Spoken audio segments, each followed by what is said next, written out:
I used to work the night shift from 11 p.m. to 7 a.m. at an assisted living facility for memory care. The building itself had been open since 1995, so you can probably imagine that it had seen quite a few deaths over the years. We lost roughly one resident per month for a pretty long while when I was there, but that's something you come to expect given the nature of the home. We'd always had weird things happen, little anomalies that could easily be dismissed. You know, like our eyes playing tricks on us, or maybe just a resident moving around in bed, or perhaps talking in their sleep. We'd constantly catch glimpses of things just out of the corner of our eyes, too. My coworker and I would talk about it often because we both genuinely believe in spirits, and sometimes it just felt like we were magnets for that kind of activity. But then, after a particular resident passed away very suddenly and completely out of nowhere, the activity in the house picked up dramatically. This resident used to get up frequently at night, and his footsteps had a very distinct, quick shuffle on the floor. We always heard him coming from a mile away and knew exactly who it was. After he passed, I repeatedly heard those same footsteps coming up from behind me, and every single time I would turn around, they just stopped. I'd always check the hallways, do thorough room checks, everything. Nobody was awake. It eventually got to the point where it was happening multiple times every single night. The strangest thing, though, was when I was working with that same coworker I mentioned earlier. I was in the kitchen doing some food prep, and she was just on the other side of the counter talking to me. In the kitchen hall, there's this open area, almost like a window without any glass. If you look through that opening, you get a direct view of the entryway. On the wall near the entryway, there's a large mirror, and directly across from the entryway is a closet with truly difficult-to-open doors. Seriously, we always struggled to pull them open, even with both hands. So my coworker and I were just chatting one day, when we suddenly heard the closet doors violently start shaking. It sounded exactly like someone was struggling fiercely to open them. But to our knowledge, everyone else in the house was asleep, and we had just finished our rounds. We both immediately stared at each other in shock. Without a word, I instinctively ran to the wall opening to look, and she ran around the wall to get a direct view too. From where I was, I couldn't see the closet doors directly, but I could clearly see their reflection in the big mirror. They were shaking, just like someone was trying to force them open, but there was absolutely nobody there. My coworker saw the exact same thing when she got around to the wall. And then, just as abruptly as it started, it stopped. We both ran down the closet hallway to look, and honestly, I'm not even sure why, except that what we saw just completely defied all logic in our minds. If a resident had gotten up, there's no way they would have been able to move fast enough to get out of sight. We even did another round of checks after this, just to double-check that everyone was still asleep. After that incident, we never had anything quite so obvious happen again. The shuffling feet, seeing stuff out of our peripheral vision, and hearing other weird noises continued, but it seemed to calm down after that peak of activity. I've truly never seen anything quite like that before, and I have no idea what logical explanation could possibly apply to it. I mean, those closet doors are extremely difficult to budge, even when you put your entire body weight into them. We don't get earthquakes here, and there definitely wasn't one that night. Nothing else shook or moved, only those closet doors. If anyone has any ideas, feel free to voice them, because at this point, I'm completely at a loss. You know, I remember coming home one time from a holiday when I was maybe 12 or under, and my Nana, that's what we call grandmothers, like grandma or nanny, she told me about this really startling experience she'd had while I was away. Curiosity definitely got the better of me, so I asked if she had any more stories. And boy, was she ever too happy to oblige. Let me tell you, I did not sleep that night. These experiences all took place at a house I used to live in, right from when I was born in the early 90s until we moved out in 2002. This house was a very special place. It was simultaneously my favorite and most feared spot in the whole world, and you're about to find out exactly why. To give you a brief description, it was an old house, well, old for Australian houses anyway. It was fairly big, sitting on 5 acres of land in a pretty populated suburb, but it was also surrounded by a lot of forest and bushland, sitting right at the foot of the Blue Mountains about an hour west of Sydney. We had our own land, and right behind us was a sort of government-owned forest land, maybe 100 or 200 acres.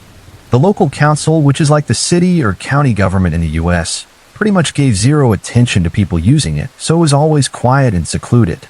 Hopefully, that gives you a better picture for the stories I'm about to tell. I'll start with the one my Nana told me first, the one that really stood out, and I'll finish on what's perhaps the absolute creepiest one. I actually talked to my Nana and my mother not too long ago just to confirm all the details, so strap yourselves in. This is going to be a bit long, but hopefully it'll be worth it for you guys. The first story, the boy in my room. This first one happened when I was visiting my father and grandparents in a different state. My Nana was home alone in this house, just doing the ironing. She saw a little boy walk into my room, which surprised her because she thought I was still away. She walked into my bedroom to see what on earth I was doing there, but she stopped immediately as she walked in. It wasn't me sitting on my bed, but a boy who looked remarkably like me. Something was just off about him, she said. Not in an evil or twisted way or anything, but she said she just knew he was different from living beings like us. They apparently just stared at each other for what seemed like minutes. Not knowing what else to do, she tried to be as passive as possible and just said, "I'm sorry, little one, but we're moving soon. You can come with us, though, if you'd like." He didn't respond, but after a few moments of silence, he stood up and ran straight for the door and right through her. She never saw the boy again, but when she told my mom, my mother immediately had a massive spat with her. My mom was really upset, saying, "You should never invite things like that into your home, even if they seem innocent." The second story, the hum in the sky. The second story was when my Nana was much younger, and my mother and uncle were still children. My Nana was hanging up the washing, like laundry, on the line outside when she heard this strange humming noise. She'd never heard anything like it in her life before. It startled her, so she started calling for her children. She walked to the other end of the yard and looked up. And there she saw my mother and uncle just staring. Hovering and slowly descending to the ground was apparently some sort of flying saucer made of something metallic and silver, and it was rotating. It came down to just a couple of feet off the ground, still humming. And when it finally left, after a few moments, ascending higher into the sky and eventually disappearing into the distance, it left a giant circular burn mark in the panic. The horses on our property were apparently mental. That's Aussie slang for going crazy or agitated for days afterward. The third story, the disproportionate man. The third story, which might have something to do with aliens and UFOs again, was told to me by my mother. She told me that one night when she was sleeping a few years before I was born, she suddenly woke up. Lights were flashing all around her. She was freaked out, but apparently that was only the beginning. She was suddenly aware that there was someone on top of her. Still, in that weird, groggy state we all sometimes get right after waking up, she went to cuddle who she thought was her boyfriend at the time. But the dimensions weren't right, and then she realized that it wasn't her boyfriend at all, but some man-like creature.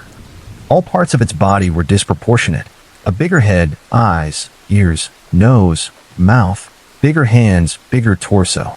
And apparently, it was all funky looking. She tried to scream but couldn't.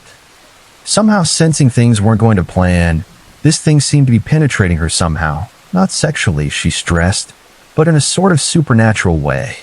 I like to note here that my mom has never been hysterical about sexual assault, and that was the first I'd ever heard of that story, so I really doubt she would be making it up for sympathy. Once it had what it had come for, it disappeared. And she ran into my Nana's room, still unable to scream for a while, and just cried herself to sleep while my Nana consoled her. She didn't much like that room after that, as you can imagine. The fourth story, the bathroom scream. The fourth story is my mom again, and I'll try to keep this one short. Me and my little cousin were very young, both under 6 or 7, and we were taking a bath together. We seem alright. My mom wanted to check on some things for a couple of moments. The next thing I remember, though, my little cousin was completely under the water, and it felt like a while. I didn't do anything, though, because I was so young, and it wasn't really clicking in my head that she was in trouble. I guess I must have just thought that she knew what she was doing. The next thing I know, though, before even a minute went by, my mom rushed into the room, picked her up, dried her, and cuddled her. I asked her when I was older what that was all about, and she told me that she had heard a woman screaming her name from the bathroom. There was no one in there but me and my cousin was underwater. I was a boy at the time, and I honestly didn't hear anything. I still don't know what the hell happened that day. The fifth story, the voice in the pit. And the last story is the truly creepy one, like I mentioned. I said earlier that there was a council forested area at the back of our place. I used to be such an adventurer. I swear I would have been on Captain Cook's ship if I'd been alive at that time. And I would be in there for hours a day without there ever being any sort of trouble. One time, though, just thinking about it makes the hair stand up on the back of my neck. Me and my family and friends were looking for a horse that had somehow gotten past the barbed wire fence separating our house from the council lands. My mom said that I could run a riot, which means I could just run wild and cause a bit of mischief like a typical kid, because I always did anyway, and maybe I could find the darn horse. I had been separated from them for maybe half an hour, and I came across this abandoned 19th century settler house on this land. It could be better described as a ruin, though. There was no roof, only 3 walls and 2 rooms, and right next to it was a pit that went down into complete darkness, although I don't think it was too deep, maybe 20 feet. It was covered with logs to stop horses from falling in.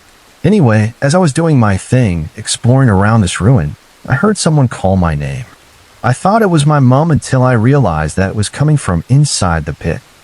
I wouldn't last 5 minutes in a horror movie because I just freaking started approaching it. All of a sudden, when I was maybe 20 feet away, still hearing this thing calling my name, I heard my mom calling behind me and running over to me. She pulled me away from there and told me not to go there again. I asked her why, and she told me years later that she said so because she heard the exact same thing that was calling my name. So, those are my stories about the house. I hope you guys enjoyed them. They weren't some creepy campfire tales or no-sleep internet stories.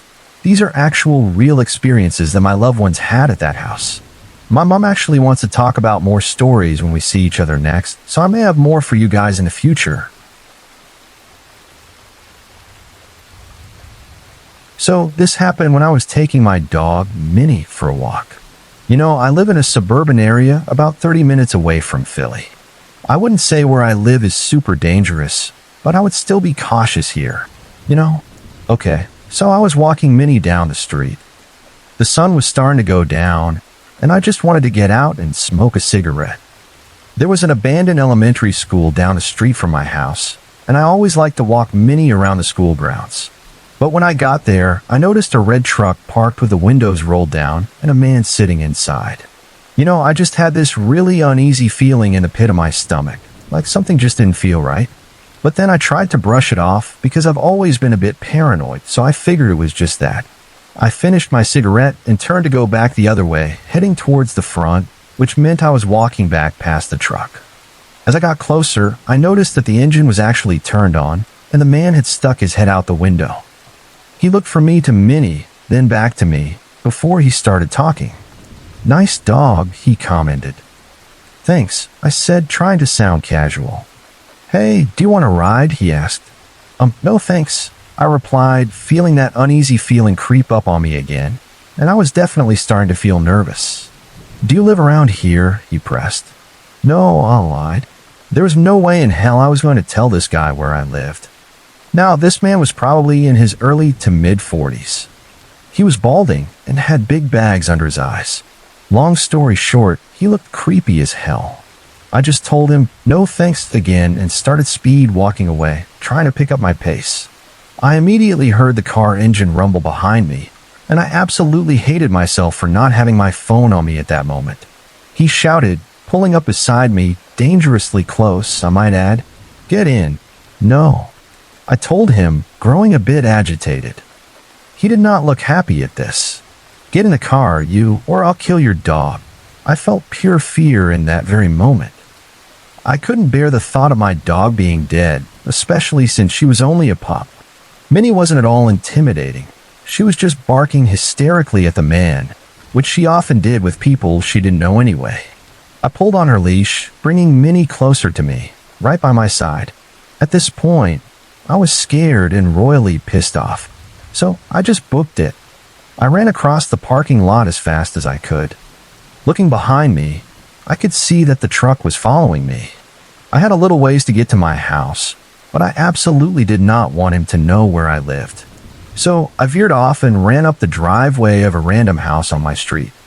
The truck drove down the street slowly, as if waiting to see what I'd do, before suddenly speeding off down the street. I watched the truck go until it was out of sight, and I waited there for a few minutes, catching my breath before finally running back home. If you're wondering, no, I didn't call the cops, nor did I knock on my neighbor's door. I probably should have, I know, but I didn't. I just hope that no one ever has to be in the situation that I was in. So, I gotta tell you about this place called Bitburg Air Base. It's one of Germany's most haunted spots, and I can totally attest to that. Originally, it was a Luftwaffe base during World War II. That's the German Air Force, for those who don't know.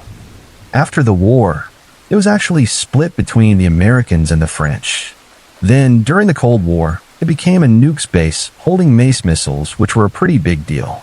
After the Cold War, it was basically just a support base, nothing super important. In 2015, most of the base was shut down, and by 2017, only the high school and the fire department were left. That is, until last summer. The base itself has had numerous types of hauntings and weird incidences in 3 main parts. I want to let you know that the base is divided into 4 parts. Number 1 is the airfield, which was given back to the Germans after the Cold War. Number 2 is the missile field, shut down after the Cold War. Number 3 is the main base. And number 4 is the French caserne, which was attached to the main base. A caserne is essentially a military barracks or a self-contained military compound, kind of like a small fort or camp. Now, the 3 haunted areas were within Part 3 and 4. In the French caserne, it's rumored to have been a makeshift prison for criminals and prisoners of war, POWs. Definitely not a concentration camp, just to be clear. It's said that when you're alone, walking through the parking lots of the former prison, you can hear footsteps of people, as if they were right behind you, lined up. Some people have even seen shadows. The basements of the buildings in the French caserne were used to hold the prisoners, and oftentimes people get this intense feeling of being watched down there. Some doors were actually found locked and blocked from the inside with chairs and tables stacked against them. In the main base, the middle school, my old school, actually is apparently the most haunted part. Windows shut and open by themselves there. You can see shadows pacing in the hallways, and supposedly, you can hear people talking when no one is in there, along with other weird noises. Rumor has it my middle school building used to be a tank maintenance shop, but given it was a Luftwaffe base, I'm just assuming it was more likely a regular mechanic shop for planes or other vehicles. The other part of the base that's haunted is the housing area. Now, the housing on the base isn't your typical 1 or 2-story house like most military bases. No, this was some Chernobyl socialist-looking building, really imposing and bleak. People have seen shadows, heard noises, and get the feeling of being watched there. At this point, the base hadn't been entirely closed yet. It had limited hours from 5 a.m. to 7 p.m. Me, being an avid in-season urban explorer, meaning I tried to explore places legally or within the allowed hours, already noted that security forces made their last rounds by 8:30 or 9 p.m. My buddy and I decided, hey, I used to live here, and I love this place, and you're an urban explorer, so let's do some stupid stuff and sneak into the base. So after our midnight meal at McDonald's, we located an entrance and exit point behind the commissary, which is like a military grocery store. We got inside, no problem. Let me tell you, Bitburg is nostalgic and serene during the day, and I love it. But at night, it is the spookiest, heaviest air I have ever breathed and walked through. We made our way towards the base chapel, which is now sitting in overgrown weeds. I asked my buddy if he wanted to do his urban exploring stuff there, and he tells me, dude, I don't mess with churches. Fair enough, I guess. We walked across the street towards the BX, which is short for Base Exchange, kind of like a department store on military bases, all the while looking for any security forces who might still be around. The base was completely dark, except for every other street lamp and a random few lights on in the base housing. There were probably a total of 12 room lights on for the 30 or so buildings that made up the base housing. We were shrouded in darkness, though, and as I made my way up to the BX, I saw a white mist in front of me. Originally, I thought it was a glare from the streetlight, but as I saw it, it darted towards my left and disappeared. My immediate reaction was, oh, car lights. Police. Me and my friend ducked and looked around, but there were no cars. Then he asks me what I saw. It wasn't until then that it dawned on me that I had indeed seen a white mist. We continued walking, obviously spooked but determined to get this seance thing done. We called it a seance, just as a joke for our ghost hunting, trying to summon something. As we left the BX, we began to enter the base housing area. Now I checked left and right, looking across the street to make sure there were no cars or people. My friend asks me if I felt that we were being watched, and I said, "No, do you?" He nodded and looked up at the leering buildings that were looming over both of us. At this point, we were 3 buildings away from the middle school, apparently the most haunted area of the base. I noticed that my friend was getting anxious and constantly fiddling with his fingers. "Hey, what's up, man? You alright?" I asked, and he just looks at me and says, "Man, I don't feel good about this. Like, it feels really ominous or something." At this point, we were inching closer and closer to the school, which was more lit than the rest of the base. We stopped, and now I started telling him all the spooky stories about the school. As I'm explaining it to him, I hear what sounded like a pebble being thrown on brick-covered ground. I stopped and looked down the steps which led between the old gym and the teen center. Down the steps was a dark, narrow walkway which led into a pitch-black courtyard. My buddy looks at me and confirmed that we both heard that noise. It was finally getting exciting. We continued talking, and he starts telling me about how to start the seance and what to do, how we must hold hands when I noticed what sounded like machinery and water running coming from the direction that we heard the pebble. It wasn't loud, but faint enough for us to just hear it. There is absolutely no way in hell that machinery is running in this building at this point. It had been shut down for at least 5 years with no electricity, so there was just no way. I started towards the steps leading down into the narrow walkway. My friend tells me to stop when we both hear distinctive clinking coming from the darkness in the courtyard. There was absolutely no wind, and it sounded like metal on metal, or someone tapping a stick on a metal fence post or something. Again, not loud, but faint enough to hear it. Well, at this point, I'm ready to go. I look at my friend eagerly and say, "Let's go check it out." He nods no, completely freaked out at this point. So I say, "Okay, fine, let's get this seance thing going on." But my friend refuses and says that he no longer feels comfortable doing it. He said that he felt something dark and absolutely did not want to do the seance. He actually wanted to just leave then and there. Now, I snapped a quick pic of the location at the top of the stairs, looking down into the walkway which led into the dark abyss of the courtyard, which is where the noises were coming from. It wasn't until I got home about 2 days later that I noticed a blue orb on the walkway, just near the base of the steps. I showed my mom, who was stationed at Bitburg, and she blamed it on the reflection of light. I showed my buddy who went with me that night, and he confirmed my belief that it indeed was not there in person. Also, the orb is blue, and the lights in that photo were white. The handrail down the steps is nowhere in the picture, and there are no manholes in the walkway area either. The picture, for me, has no explanation to it. I've taken more pictures of the base, both during my legal visit in the day and on my ghost hunting adventures at night, and I've never seen this again.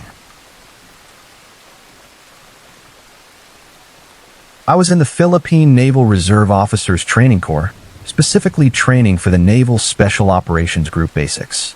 Basically, how this whole thing works is we're dropped off from a boat, swim to an island, and then follow whatever instructions we're left with on the island to find something, kind of like a treasure hunt. Usually, it's just a flag, or sometimes they troll us and make it a pack of cigarettes just to tempt us to open it. You know, our job would be to survive together as a 9-man squad and, at the same time, make sure nobody infiltrates the island and steals whatever the treasure is. This whole exercise usually went on for about 2 weeks. So we're dropped off from the boat with a small survival kit, a waterproof bag with small pack of biscuits, 250 milliliters of water, and 2 sticks of cigarettes. We had to make our own fire to light them, by the way. Anyway, I was on night watch for the eastern side of the island, just silently staring into the sea, where I couldn't really see much anyway. Suddenly, I heard some water splashing, along with whispers. The standard procedure for this was to let them slip through me and then ambush these infiltrators. These were usually graduated men, like senior cadets or instructors, sent to fight with us so we could loot them for food and whatever else they might have on them. It was like a game, to be honest. So I just kept quiet, blending into the darkness. But as the clouds cleared, the moonlight lit up the place a bit, and I could see in the distance what looked like more than 20 men. Now, I knew for a fact that either something was seriously wrong and they were canceling this training exercise, or these were actual rebels or something. You have to understand, this was east of Mindanao, region in the southern Philippines, and there were often skirmishes against Muslim rebels going on all over that area at the time. We were only armed with a handgun, just one magazine each, and a flare gun to signal the nearby ship if something like this happened. If these guys knew that we were here, we'd stand no chance. But they were now positioned right between me and the rest of the squad, the other 8 guys who were spread out in other areas of this small island. So I decided that I just had to shoot the flare up in the air and hope that the ship would send help and the rest of the squad would make it out alive. I knew with absolute certainty that I'd be dead the moment I shot that flare gun up. As the flare gun dropped down, it illuminated the beach, but instead of seeing rebels or instructors, I could see, staring back at me, a bunch of bloodied World War II Japanese soldiers. They were utterly silent and just stood completely still as blood dripped from their bodies down to the sand. And then all at once, they all screamed something. I couldn't make out what. It was just a guttural, terrifying sound. So all I did was fire my whole magazine in their general direction, emptying my handgun and tucked down into my dug-up foxhole, just hoping they would pass by. After what felt like an eternity, but was probably only a few minutes, the rest of the squad ran to me, asking what the hell had happened. In the distance, I could hear the motors of rubber boats getting closer and closer, and then a coastal patrol ship's spotlights illuminated the whole beach. And there was nothing there. No footprints on the sands, no people, nothing. They even launched a helicopter from the ship and called in another Coast Guard helicopter to search nearby, and sent a search party onto the small island. They saw nothing. I just lay there, pale and shaking. I was sent to the hospital, thinking to myself, was what I saw actually what it was? Was I going mad from sleep deprivation and seeing hallucinations? Then a senior officer came to visit me to ask what happened. I just said, without hesitation, I saw the Japs. In the Philippines, Japs is often used as a colloquial, though sometimes offensive term for Japanese people, especially when referring to historical events like World War II. He nodded, cleared my records, and sent me back to my squad 2 days later. Apparently, when the Americans returned to the Philippines during World War II to drive away the Japanese, some Japanese soldiers went on suicide charges, but others scattered around, looking for hiding places and hoping to survive and wait for reinforcements from their mainland. There was a certain group of Japs who stole a local boat and ended up on that exact island. As they landed, they were gunned down by the American Navy, and their bodies were buried on that island. Even today, from time to time, people find Japanese leftovers like old military equipment or bones in the mountains and caves there. The country is majority Catholic and superstitious Roman Catholics, so it's already accepted that spirits do exist there. So I wasn't looked down on by others, but we never talked about it ever again. The story I'm about to tell you is about a personal experience of mine around the time I was 14 back in 2011. I'm from a small town in northern Quebec. For those unfamiliar, Quebec is a large, mostly French-speaking province in Canada, and northern Quebec can be very rural and isolated with harsh winters. At the time of these incidents, I was still living there. The population of this town was about 1,800 people, and to give you some insight, it's very tightly knit. Everyone knows each other. And that gives the town some kind of comfort.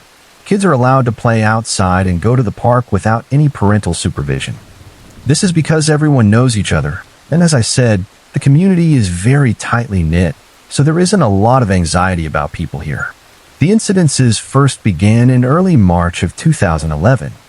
My parents had gone grocery shopping, and the nearest grocery store was about an hour and a half away from my town. On top of this, we were experiencing a hell of a snowstorm, and they had taken my little brother with them. His name's Eagle, and at this time he was about 7. I was home alone all evening, which was nothing out of the ordinary because I was used to staying alone. If anything, my best friend lived across the street, and a good family friend lived next door who would check on me occasionally when my parents weren't home, just to make sure everything was good, you know? So I was alone at 11 p.m., waiting for my parents to arrive. I had looked outside the large front window of my house, which faces the street, and I saw a person standing at the driveway entrance to my house, just staring at my front door. This person was completely dressed in black, and I couldn't make out if it was a man or a woman, and I couldn't see their face, even though they were facing my house directly. You know, I just dropped to the floor in shock because my front door was not locked, and I absolutely did not want this person to know I was alone in the house. I stayed there for a few moments, just frozen, before I slowly got up and looked out my window again. This person was gone.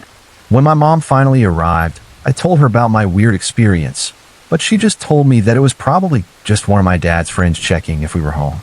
But I was pretty shaken still. A couple of weeks later, I was cleaning my room, and there was still a large amount of snow outside in my backyard. In the winter, it's pretty much impossible to get around back there because of all the snow, and it's just endless forest behind it. So one night, I'm cleaning my room, and I suddenly hear someone start banging loudly on my bedroom window. I literally crawled out of my bed and started screaming for my mom, absolutely refusing to look at the window. When my mom entered my room, I told her what had happened, and she just told me to stop overreacting, that it was probably just the wind or maybe my dad just dropped something in the basement. So I just brushed it off again, and things went without incident until July. One day, I was swimming in my backyard in one of those larger inflatable pools for families. Suddenly, someone threw a large rock at me and hit me. I got up right away and told my brother to stop, but he wasn't there. There was nobody else outside. I didn't really know what to think of it. I just thought that it was weird. And when I asked my mom where my brother was, she said that he was inside with her the whole time. And this is where stuff got really weird. The next morning, my mom asked me why there were so many large rocks in our pool, and if I did it or if my brother did. I told her no, but I told her again about the person who threw the rock at me the day before, and she thought it was probably just my friends. This started happening every single day for a week. Each day we emptied the pool, only to find more rocks the following morning. I grew tired of my mom blaming me or my friends and not knowing who kept doing this. Then I was lying in bed, this was at nighttime, and I was trying to go to sleep, and someone banged on my window again. I just bolted out of my room this time and immediately told my parents, but it was the same damn response, "You're overreacting, it's probably your friends." Then it clicked in my head that this was probably the same person from that winter. So I asked a good friend of mine at the time, Kobe, to help catch whoever this was, once and for all. It was a weird situation, and we were always into scary stories, so we found ourselves kind of caught up in the excitement and the mystery of it all. I guess you could say that we didn't take my situation as seriously as we probably should have. So the week after the rock incident started, we put up a tent on my balcony. My parents liked us all to watch the stars and have snacks and look at the northern lights from there, and whenever a friend slept over, we were usually in that tent anyway. Then one night, me, Kobe, and Eagle are at home. I had to get something from inside the tent. I opened the door, and it was about 10 p.m., and I saw a flashlight shining around, and then it suddenly went off. "Kobe," I whispered, "someone's there. We should take our shot at catching them." He grabbed his baseball bat and went to check it out, but there was no one there. Me and Eagle, we moved onto the balcony, and then we heard grass moving, and it was getting faster. Then this person shines their flashlight right on me, and I clearly see that it's the person from March who was dressed in all black. Me and Eagle, we just ran into the house, and this person chased us, but I got to the door and locked it just in time. Kobe, meanwhile, just ran down the street. We told our parents again, but obviously, they didn't believe us. So at this point, we're even more curious, but also pretty unsure as what to do. So we got ourselves some snacks and stayed dead quiet in the tent until like 3 a.m. or 4 a.m. in the morning for about 5 days straight, determined to catch this person and find out who they were. Each long, awaited night, no one came. I figured it was done, and whoever it was felt like it was a close call and had given up. But on the 6th day, my dad burst into my room and starts yelling, "What did you do with the tent?" And I had no idea what he was talking about. We went outside, and the tent was completely gone from the balcony. Nowhere in sight. Not in the crawl space under my balcony, Not in the backyard, not in the street, nowhere. The only thing left was our mattress on the balcony. Someone took out the mattress and took the tent that we were hiding in for the past 5 days without us even noticing. Well, I would always walk to my grandma's house and my best friend's house. They lived across town. And one day, I was hanging out at my grandma's, and she told me that she had seen a person in all black standing in her backyard in the early morning hours around 5 a.m. At my best friend's house, we were sitting in the basement watching movies in the dark, and we saw someone peek into the basement window. There were so many weird little things that happened like this. Kobe even said that he had seen someone following him home but couldn't see them clearly because of the dark. And my other friend, the one who saw the person peeking in the basement with me, had said that her parents were complaining about someone messing with their boat things in their backyard. And we even found a screen window to the basement broken. But then all of a sudden, everything just stopped, like out of the blue. The rest of the year went by uneventfully, and the stalker was just a weird memory that my parents disregarded from their 14-year-old daughter for some time. I guess the situation was just too absurd for everyone. And to be honest, I thought that it really was the end. But one December night, I spent the day out, and I left the door unlocked because I had lost my set of house keys, and my family had gone out of town for the weekend. I walked into my house and turned on the lights and went to the washroom. My 2 dogs were sitting beside the stairs, and then I heard what sounded like movement in my basement and a call from a man, and my dogs went ballistic. They just started barking and looking down at the basement. My uncle came to check it out after I called him, and there was nothing again. And it's just a big storage place down in our basement. 2 rooms have no lights, and there are no windows down there. Around 2 a.m. that morning, after feeling really uncomfortable in my house and having my dogs refuse to leave the entrance to the basement staircase, I started hearing movement again and breathing coming from down there. Then sound of someone walking up the steps, and my dogs, they started growling, and then they began to bark again. Well, this time I just ran outside with my phone and shoes, and I just ran all the way to my grandmother's and stayed there that night. Although the next day, we found a set of footprints leaving from the back door. I'm not sure if it was the same person, but I've never had any experiences like that since. Now, I moved towns not long after that, and we never found out who it was, if it was a man or a woman, or if I even knew the person. It still haunts me to this day and makes me anxious about being alone at my new home. So, this story takes place in a Southeast Asian city with a population of a little over 1.5 million. I didn't always live here. I was born and raised in a small town in the Midwestern United States. The kind where everyone knows everyone, and we only ever get attention during an election year anyway. My parents and I made the big move in 2014, and due to a number of reasons, the biggest one being so that my mother could be with her family since this is her homeland.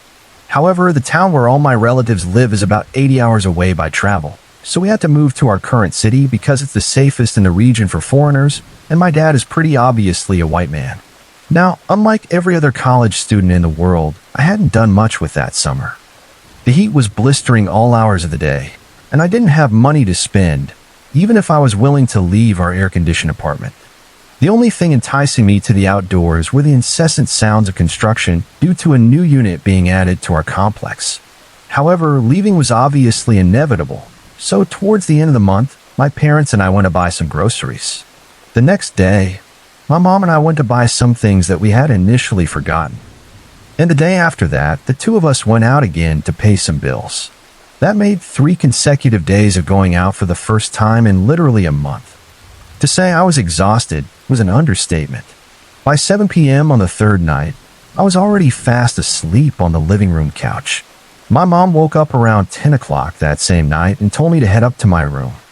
I was too tired to do my entire night routine, so I quickly brushed my teeth and went upstairs. I noticed that my cat was already asleep on my bed, which happens once in a blue moon since he's basically my mom's shadow. So I got into bed while contorting myself at an angle that wouldn't disturb him. Cat lovers, you know what I'm talking about. I turned on a dim light, plugged in my phone, and started playing a random YouTube video. Eventually, I fell asleep. I didn't know what time it was, but I woke up to the feeling of my bed shaking. I tend to ignore movements like this because they happen often when my cat sleeps with me, as he has a habit of scratching his ear. But there had been a pretty strong earthquake just the night before, so I assumed it was another one, making me open my eyes and look down at my cat to see which of the two it was. And indeed, he was scratching his ear. Oh, and there was my mom at the foot of my bed. Nothing out of the ordinary. She was probably just checking on me before her, and my dad went out for their 5 a.m. walk, as was their routine, and was bending down to pet the cat. I closed my eyes, and I was just about to slip back into slumber when my half-asleep brain realized that a number of other things were indeed out of the ordinary. With eyes that were barely open, I looked at my mom with blurred vision. The first thing I noticed was that she was wearing one of my high school t-shirts, and my mom and I are far from the same size, and she doesn't have a history of borrowing my clothes. Weird, but not unsettling. Maybe she ran out of clean exercise shirts and decided to use one of mine. Now, I then noticed that she was also wearing another one of my high school t-shirts, but this one was wrapped around her head in a weird way that outlined the shape of it, not covering anything but just framing her profile. In my peripheral vision, I noticed that my closet doors were wide open. My mom always nagged me to close them because she said it wasted the cool air coming from the air conditioner, so I made sure to close them whenever I wasn't getting ready. Another random realization hit me, though, when my brain finally registered the fact that while my mom does pet my cat when she comes in to check on me, she's never bent down like the person in my room was doing. Looking back now, I don't think I've ever seen her bend like that since I was a kid. Keep in mind, all of these thoughts fluttered through my mind in about 5 seconds. Still, my half-asleep and half-stupid-as-hell brain was more focused on why my mom was wearing my clothes, as opposed to all the things that were off in this situation. I sat up a bit and squinted my eyes so I could read the shirt since there was writing on the back that would help me distinguish if it was actually mine and not just one that looked like mine.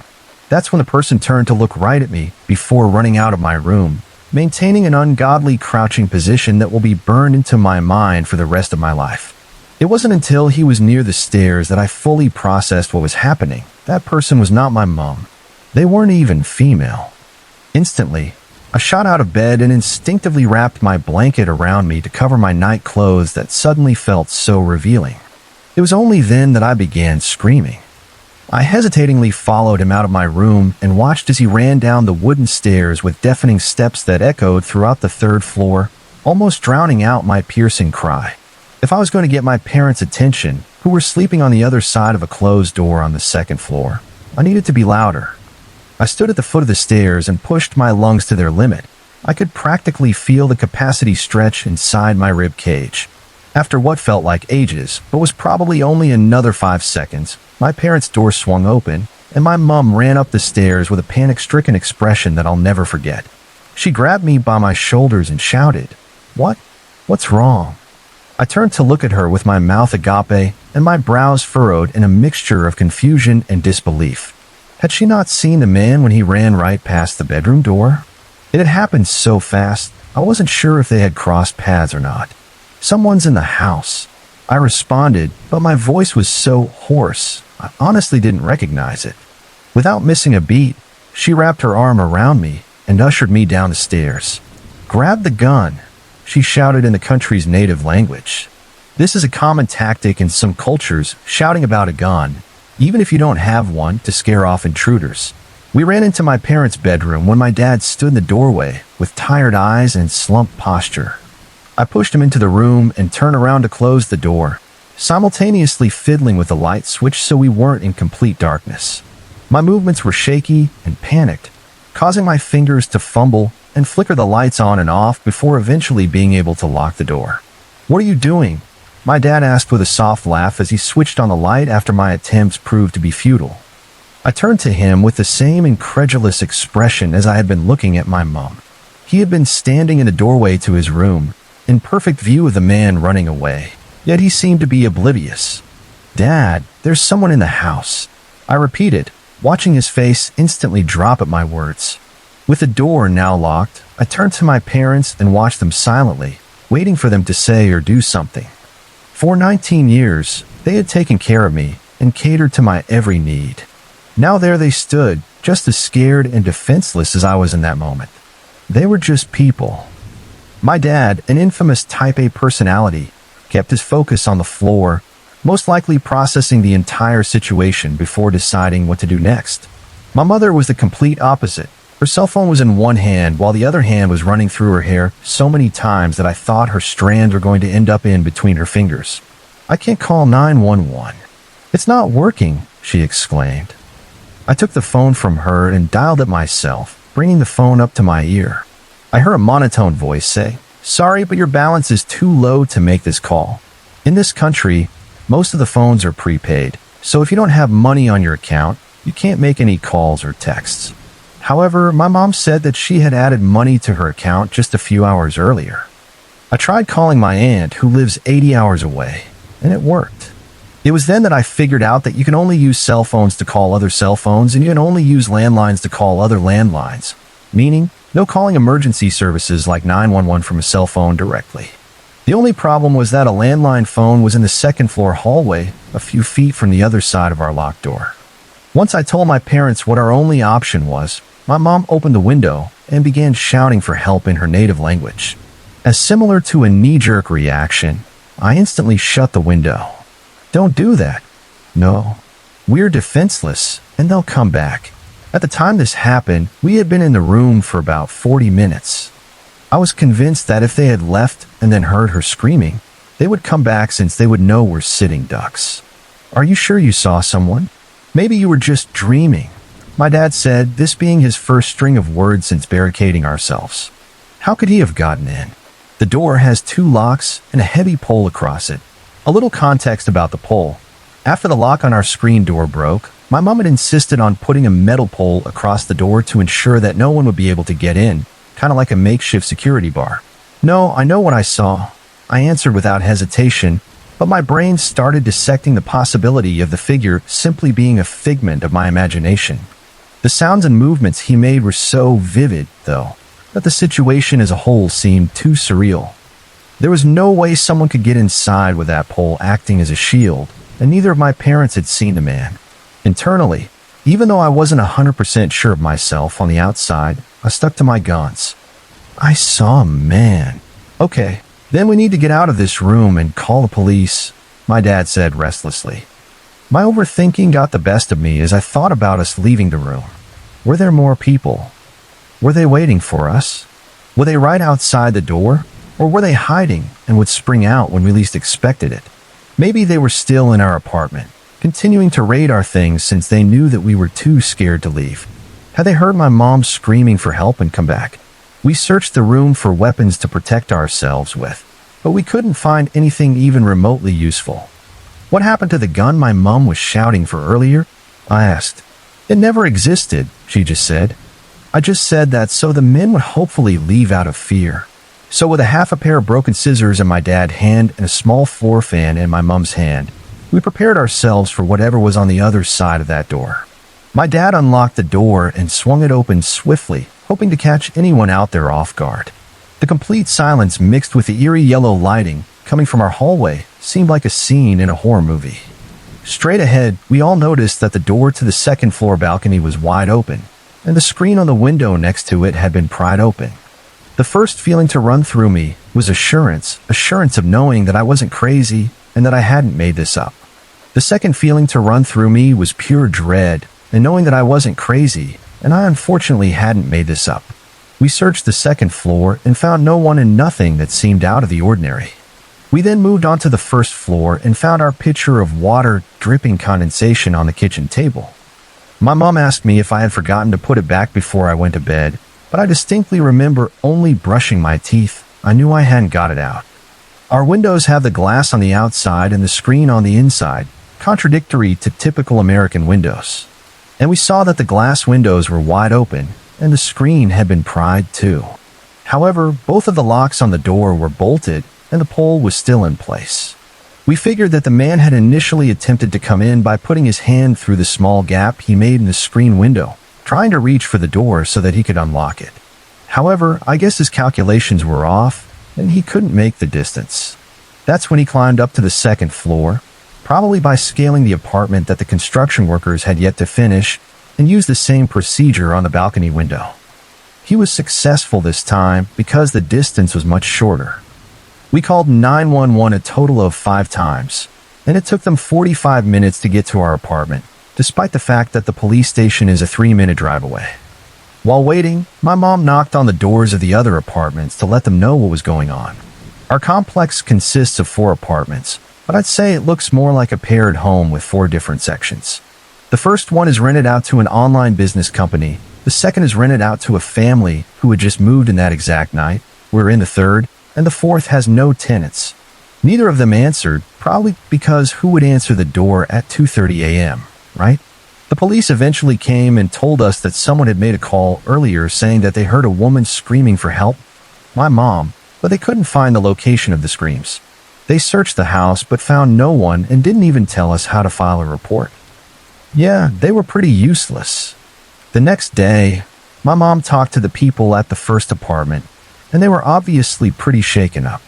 They told her that they had heard knocking, but it's company policy not to open the door from 10 p.m. to 6 a.m. My mom moved on to apartment 2 and also told them what happened. The man and his pregnant wife said that they didn't hear anything, despite going to bed at 2 a.m. and having their windows opened. Now, I was somewhat skeptical because my scream was pretty loud, even giving my mom nightmares days after the incident, and all our windows and second-story door were open.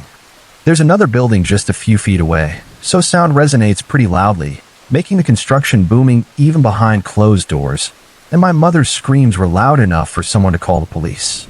I was highly doubtful that they didn't hear anything. With the first apartment, it made sense because they only used the first floor and all the windows were closed due to the air conditioning being on. But this other one just didn't make sense.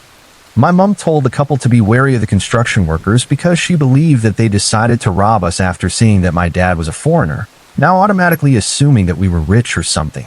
The man's face instantly dropped and his tone turned cold. My mom asked him for the landlord's number since the old number didn't work anymore, and he said that he would give it to her after he visited her today since he didn't have it on him. It took him 4 days to finally give us the number, and he did so with what seemed like a sincere apology, saying sorry for taking so long and for what happened to us. That same day, we called the landlord, and she seemed shocked, telling us that nothing like this had ever happened in any of her apartments before. However, my mom had talked to a tenant in the apartment behind us, owned by the same landlord, and she said that she knows of at least 3 people in the complex who have had their place broken into. Later on, the maintenance man came to inspect our window, and we found out that the construction workers were hired because they're all members of our landlord's church, and the man who just moved in with his wife is the bishop of their church. Before my mom could even bring up her theory, the maintenance man told her that he was convinced it was the construction workers. We kept realizing that things were missing over the course of 2 weeks, like my backpack, some sunglasses, money, jewelry, some stuff out of our storage room, etc. My phone was also taken.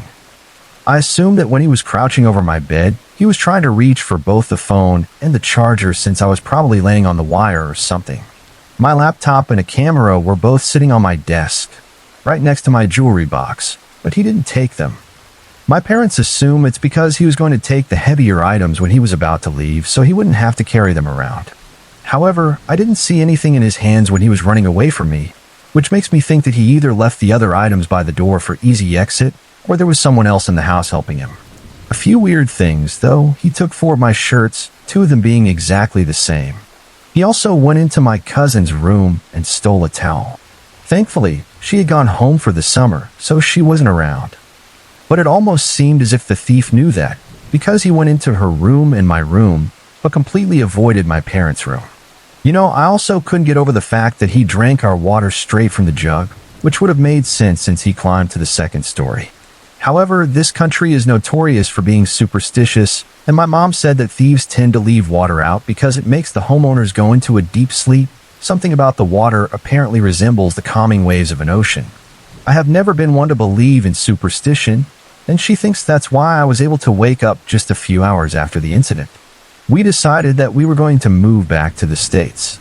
This wasn't the only occurrence affecting our decision, but it was definitely the straw that broke the camel's back. I'm just thankful that we all came out safe and nothing worse happened. I'm also incredibly grateful for my cat since he's basically the hero for waking me up when he did. In fact, my cousins are now fighting over who will get to keep him once we leave. Last summer, my girlfriend Xiaoyu and I took a trip to Thailand that I've been dying to talk about. I tried telling friends, but they either think I'm blowing it out of proportion or just making it up. My therapist suggested writing it down to help process everything, so here I am, spilling it all. Xiaoyu and I had been together for nearly 3 years, both of us obsessed with traveling to places where we could soak up real culture, not just hit tourist traps. We're big into folklore and local myths, so Thailand, with its deep spiritual vibes, seemed like the perfect spot. We'd saved up for months. I'm a graphic designer, she's a kindergarten teacher, and spent almost a year planning, researching hidden gems and even learning some basic Thai phrases. We were pumped. The first week was a dream. We kicked things off in Bangkok, stuffing our faces with mind-blowing street food, then headed north to Chiang Mai for a more rural vibe. The people were so warm, and every moment felt like an adventure. About 10 days in, we checked into a small village near Chiang Mai. Think lush green hills, mountains in the distance, and gorgeous old wooden houses. Our hotel was this cozy, family-run spot with just 6 rooms. The owners spoke decent English and were super helpful, pointing us to the best local spots. One night, we were eating at this tiny restaurant in the village, just us and a handful of locals. An old man at the next table struck up a chat in broken English. He was friendly, asking where we were from and if we were loving Thailand. Then he started sharing stories about local spirits and ghosts. It was cool at first, just fun folklore, but his tone got serious when he brought up something called a kraju. He leaned in, voice low, and I noticed the restaurant owner shooting him a nervous glance. He described the kraju as a floating head with glowing eyes and trailing intestines, hunting at night for blood, raw flesh, and here's where it got unsettling, unborn babies. He said pregnant women had to be extra careful. Xiaoyu and I exchanged looks. We love a good ghost story, but we're not the type to actually buy into them. We thanked him, paid for our food, and walked back to the hotel, laughing about how these myths were probably cooked up to keep people, especially women, indoors at night. The next day, we visited an ancient temple about an hour from the hotel, a hidden gem the owners recommended. It was stunning, but had this eerie vibe. The walls were covered in faded paintings of Thai spirits and demons, and I swear I saw one that looked just like the old man's description, a floating head with dangling guts. While we were there, Xiaoyu started feeling off, dizzy and nauseous. I chalked it up to the heat or maybe something she ate, so we cut the visit short and headed back. That evening, she was still out of it, looking pale. I offered to find a doctor, but she brushed it off as a stomach bug. Then she hit me with something heavy. She'd missed her period by almost 2 weeks, but hadn't said anything to avoid stressing me out during the trip. She thought she might be pregnant. I was floored, but tried to keep it together, telling her we'd grab a pregnancy test at a pharmacy the next day. That night, we stayed in. I ordered her some plain rice and soup from the hotel kitchen, hoping it'd settle her stomach. Around 11 p.m., we were both in bed. Xiaoyu was out cold, but I was still up scrolling on my phone, Googling early pregnancy symptoms. Our room had these big windows with a view of the forest, left slightly open for the cool night air. That's when I noticed a faint greenish glow in the distance. At first, I thought it was a firefly or maybe someone with a lantern, but it moved weirdly, bobbing up and down, not in a straight line. As it got closer, maybe 100 yards away, I could see it clearer. It wasn't a lantern. It looked like, I don't even know how to say this without sounding nuts, a woman's head, long black hair floating around it, with this massive glistening, dangling things below. I froze, my brain screaming that this was exactly what the old man described, the kraju.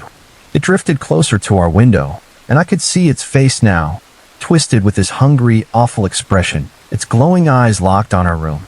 No, not the room on Xiaoyu. I snapped out of it and lunged to shut the window, my hand shaking so bad I could barely grip the frame. As I slid closed, the thing let out this high-pitched hiss that made my skin crawl. I locked the window, yanked the curtain shut, and my heart was pounding like it might explode.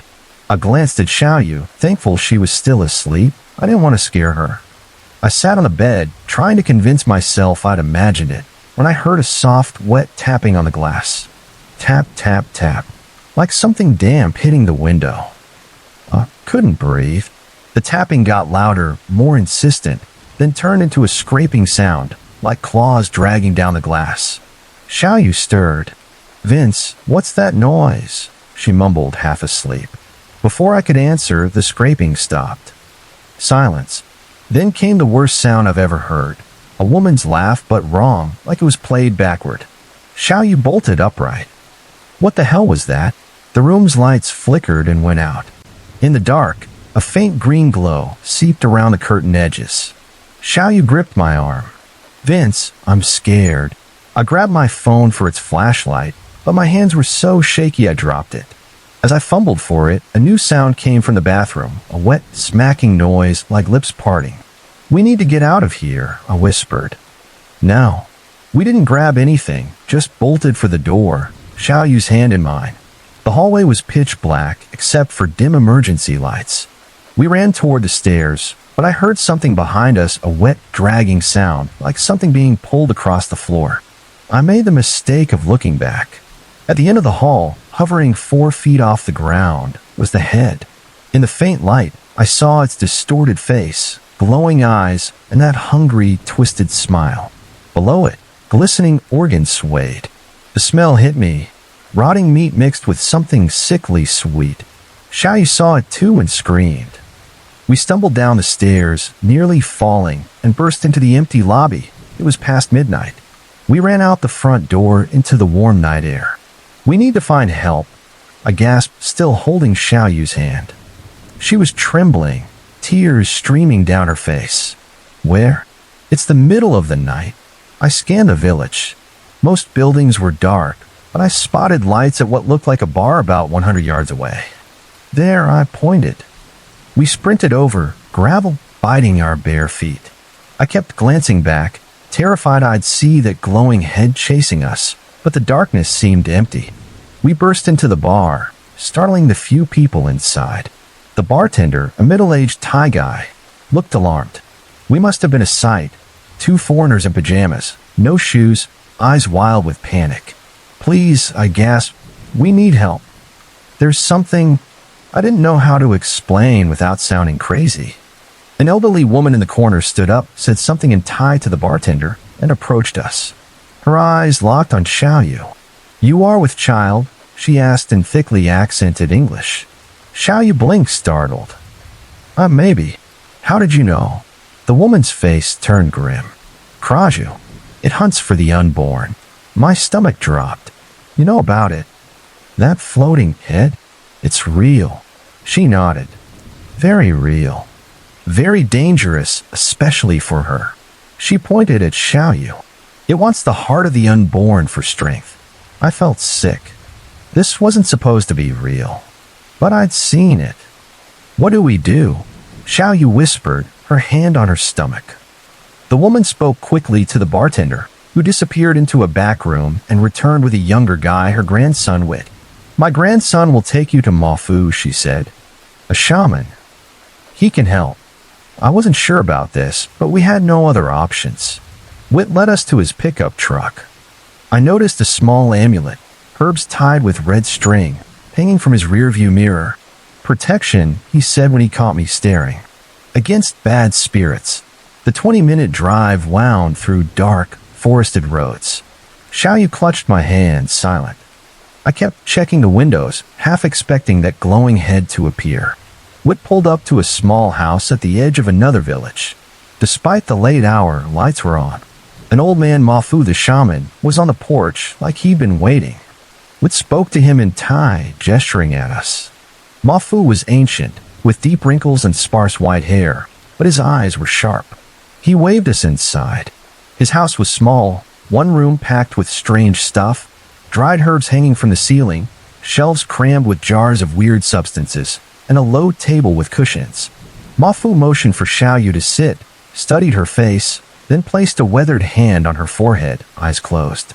After a moment, he nodded and said something to Whit. "He says the Kraju has marked her," Whit translated. "It will not stop hunting her as long as she carries the child." Xiaoyu started crying softly. I put my arm around her. "Ask him what we can do. There's got to be something." Whit relayed my question. Mafu's answer was long, his hands moving animatedly. "He can make a talisman of protection," Whit said. "It will shield her and the baby from the Kraju." But she must wear it at all times, especially at night. Yes, I said instantly. Telling me yes. The ritual was wild. Mafu gathered herbs, small bones, bits of cloth, and what looked like dried insects, placing them on a metal plate. He lit it, and thick, pungent smoke filled the room. He chanted in a low, rhythmic voice that vibrated in my chest, making my skin tingle. He wrote on a small piece of paper with red ink, folded it into a tiny square, and put it in a cloth pouch with some of the burned stuff. The whole thing took about an hour. During it, I kept hearing noises outside, rustling bushes, and once, that eerie backward laugh from the hotel. Each time, Mafu paused, eyes flicking to the windows, then chanted louder. Finally, he tied the pouch with red string and handed it to Xiaoyu, instructing her through it to wear it around her neck until the baby was born. As Xiaoyu put it on, the air felt lighter, like a weight lifted. The noises outside stopped. Mafu nodded, satisfied. We need to go back to the hotel, I told Wit. Our passports, our stuff, it's all there. Wit translated for Mafu, who shook his head hard and spoke urgently. He says you cannot go back tonight, Wit said. The Kraja will be angry now that you've sought protection. It will be waiting. You must stay here until morning. Mafu cleared a corner, laying out mats and blankets. Xiaoyu and I lay down, exhausted but too scared to sleep. Her hand kept touching the talisman, like she was making sure it was still there. Around 3 a.m., we heard it, that wet, smacking sound, right outside the window. Mafu, meditating by the door, opened his eyes and barked a few words, like a command. The response was a furious shriek that rattled the windows. I held Xiaoyu as a greenish glow lit up the window, head shape pressing against the glass. Mafu stood, holding up an amulet like Xiaoyu's, and spoke again, his voice firm. The shrieking got louder, and the head pressed harder, cracking the glass. I thought we were done for. Then Xiaoyu's talisman started glowing with a soft golden light. The Kraja let out one last, agonized howl, and the glow vanished. Mafu turned to us, a small smile on his face. Wit later translated his words. It cannot breach the protection. Your child is safe now. We stayed up the rest of the night, too wired to sleep. At dawn, Wit drove us back to the hotel. The staff were surprised to see us, saying there'd been a power outage overnight. They knocked on our door when the power came back but got no answer. We packed fast and checked out that morning, heading to Bangkok for the rest of our trip. We stayed in a modern hotel with key cards and security cameras. Xiaoyu kept the talisman on the whole time. Back home, a pregnancy test confirmed she was pregnant. Today, our daughter is 6 months old, healthy, happy, and totally normal. Xiaoyu still wears the talisman, even though Mafu said it was only needed during pregnancy. Sometimes, on dark nights, I wake up feeling watched. I look at my family sleeping peacefully and wonder what really happened in Thailand. Was it real? Some shared hallucination from local legends and suggestion? Or did we actually face something supernatural? I don't know. But I'll never forget that floating head, its hungry eyes locked on Xiaoyu, or the rotting, sickly sweet smell that came with it. And sometimes, when our daughter cries for no reason in the middle of the night, I catch a faint whiff of that same odor, and my blood runs cold.